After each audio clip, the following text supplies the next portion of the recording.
মামা, তুমি এখানে বসে আছো? আমি নিচে সারা দুনিয়া খুঁজছি। বলছি আজকে না আমার একটা জিনিস খেতে ইচ্ছা করছে। বাবা তো অনেক শাকালু এনেছে, একটু শাকালু মাখা করো না প্লিজ। মামা শাকালু মাখা খাবে? প্রতিদিন কি একটা করে বায়না থাকে নাকি? করো না। তুই সব উপকরণগুলো নিয়ে আয়, আমি ছাদে বসে আছি, আমি আর নিচে যেতে পারবো না, আমি ছাদে করে দিচ্ছি। ঠিক আছে বন্ধুরা, আমি শাকালু মাখার উপকরণ নিয়ে চলে এসেছি। এবার মা শাকালু মাখা করবে। বন্ধুরা দেখো আমার মা কিভাবে শাকালু মাখা করছে। প্রথমে আমার মা শাকালুগুলো খুব ভালো করে কুচি করে নেবে। আমার মায়ের সব কটা শাকালু খুব ভালো করে কুচিয়ে নিয়েছে। এবার উপকরণগুলো দেখে নাও কি কি দিচ্ছে।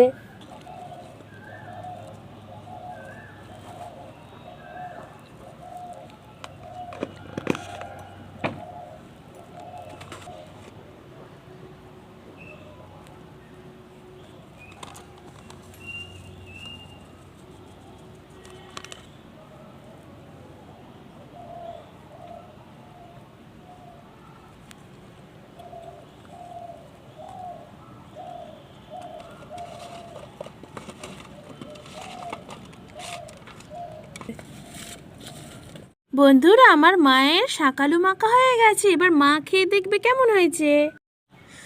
মাখা তো দেখে মনে হচ্ছে খুব সুন্দর হয়েছে, তুই খেয়ে দেখি কেমন লাগছে।